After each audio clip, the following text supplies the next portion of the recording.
Hey, everybody.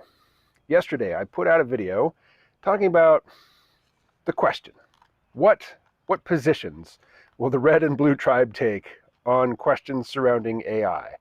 And I said, there's no telling. You can't predict it. What I meant to say was that it is nearly impossible to arrive at accurate predictions because the two factions are not going to choose their positions based on, any sort of rational analysis. It's going to be just a sort of organic, emergent effect of, the state of the conversation, the cultural conversation at that moment. If you do make a prediction and it comes to pass, it doesn't mean that you can see the future, and it doesn't mean that you are, a brilliant analyst of trends and forces and personalities, and it means you got lucky. But it doesn't mean that it was a total fluke, that it was totally random. You probably brought some insight to your lucky guess. It was an informed guess. What's the technical term for that? Anyway,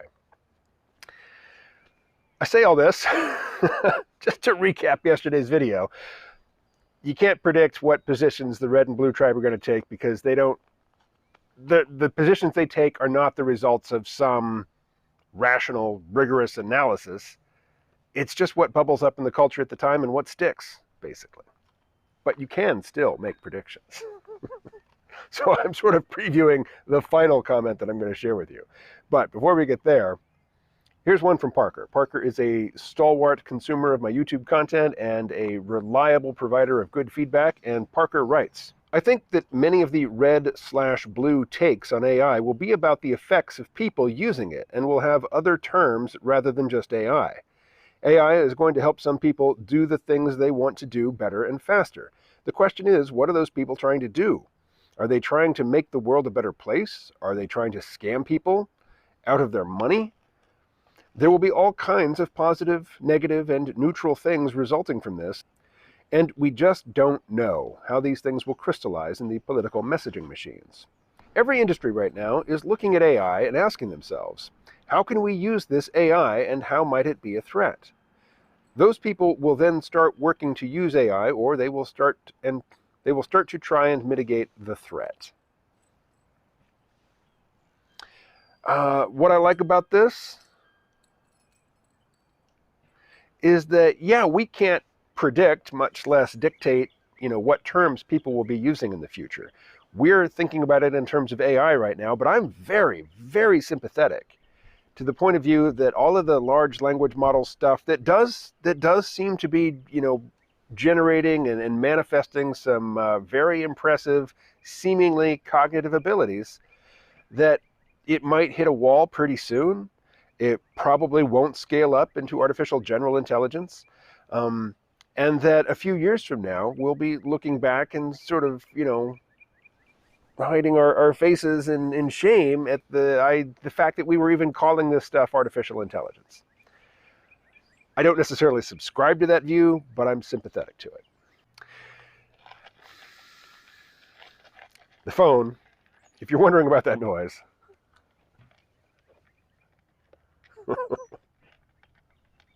GC Miscellaneous Collection writes, I jest not. I've just watched a video where someone has let GPT-4 run his life for a week.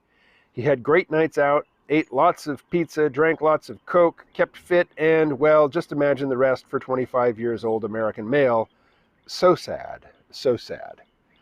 I don't quite follow there. I mean, if he had great results, why is it sad? And, would this 25-year-old male have made better choices on his own? And if not, why not take some guidance from GPT-4? I'm not going to read the full comment because it was long and I didn't fully understand it, but GC in a different comment wrote that people will ignore the facts of the situation and they will gravitate to the stories that they tell about AI and about other people's intentions for their use of AI. And yeah, I think that's right. I mean, we are evolved to think in stories, not to collect facts and then sift through them dispassionately looking for the best fit to that body of facts. That's just not how we operate. We try to do that, scientifically, but that is a it is a, what's the word I'm looking for? A distributed, collaborative, iterative process, which is to say lots of people do it together to check one another's mistakes, and it is an ongoing process where mistakes that even survive, a few rounds of scrutiny by others eventually get rooted out. Oh, and here's the comment. I actually have it at hand. GC Miscellaneous Collection writes, the proles of this brave new world will do as all previous humans have done, listen to the stories, ignore the facts. Yeah, I agree. That's true. But what will the stories be? What will the stories be, when this topic penetrates the mainstream? Okay, now some comments from Patreon. Every time I post a video, I also post it publicly to Patreon. And then I post the Patreon post to Twitter. So I get comments in 3 places, but, that's fine.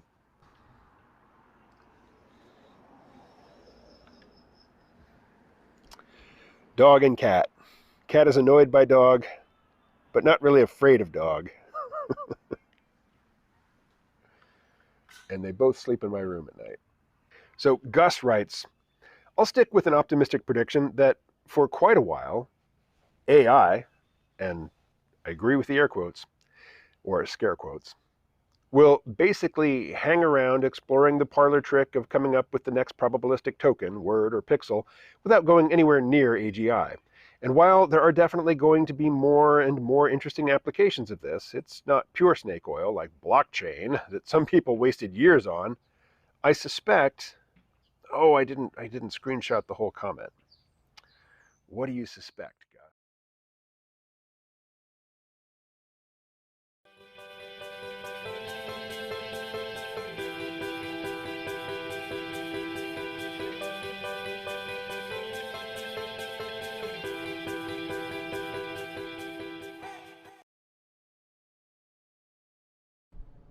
All right, it is the next day, and the video continues.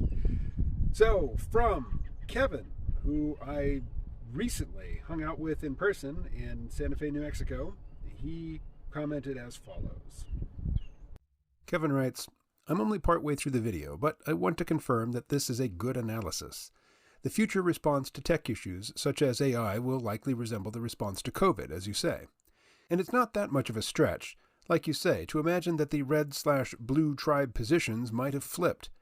Recall that a lot of Hollywood celebrities who consider themselves left were anti-vax.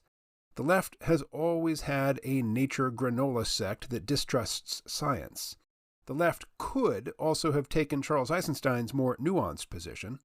I would not exactly describe Eisenstein as nature granola, but he's more to the left than the blue tribe official stance. Eisenstein's main point is the so-called fish tank theory, that if we had better healthcare in general, for example universal healthcare, then pandemics would find it tougher to gain a foothold at all.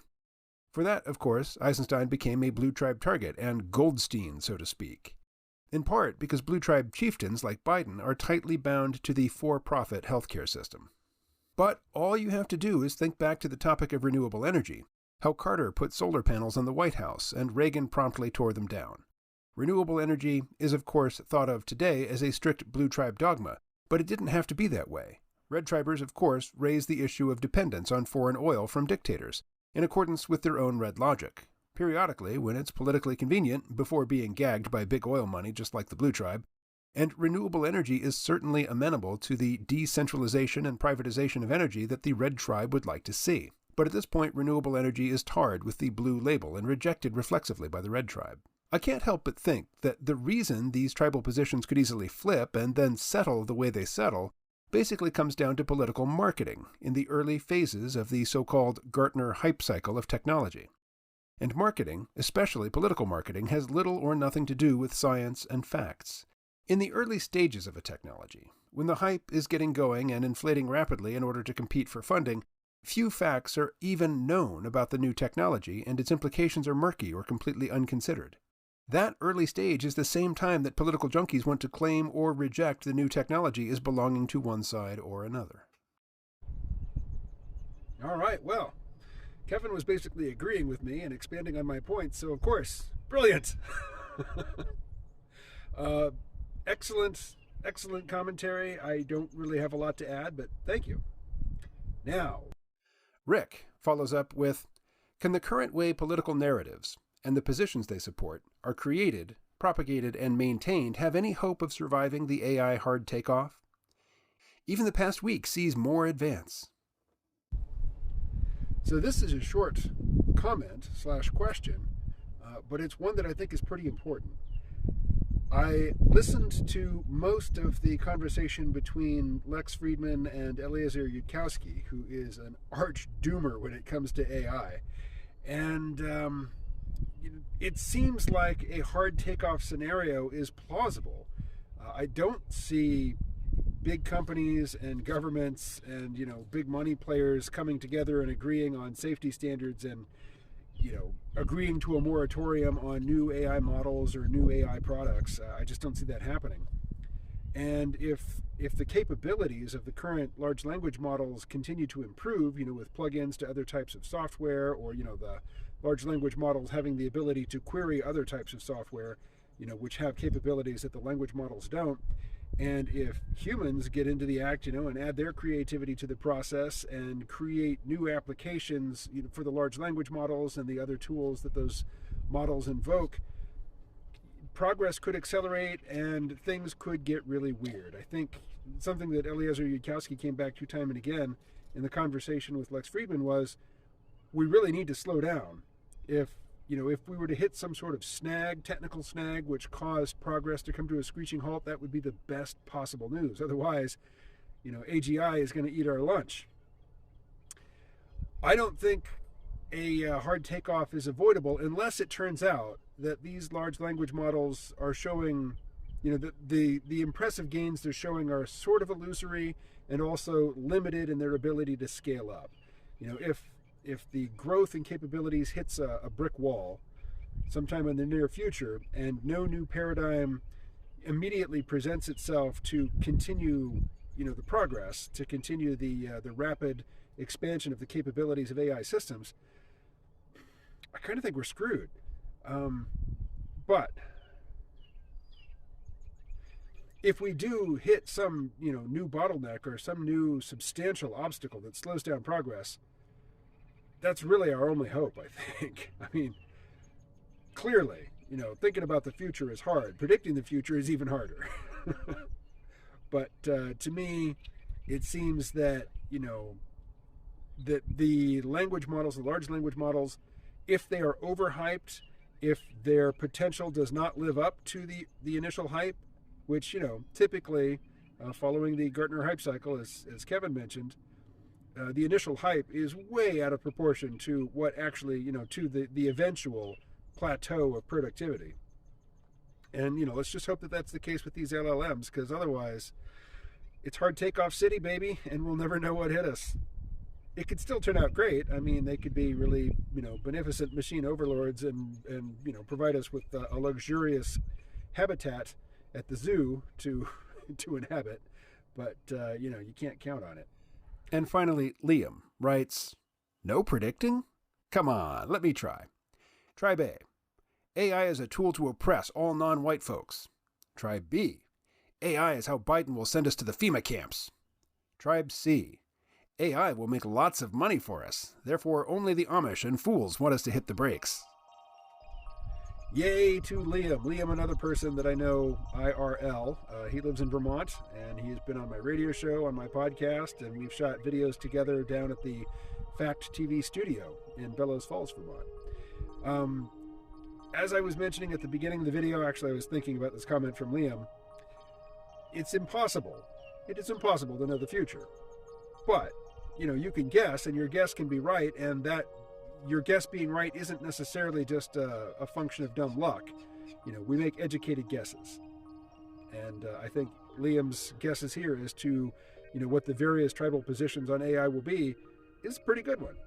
I think it takes into account some features of the psychology of both the red and blue tribe, and also, the Silicon Valley money tribe that seems to be pretty much on the money. The metaphorical money, that is. All right. That is all. I will talk to you again soon. Leave comments. They inspire me. Even when I don't explicitly reference them in videos, I'm often responding to them, sort of a subtweet on YouTube, as it were. All right, I'm out.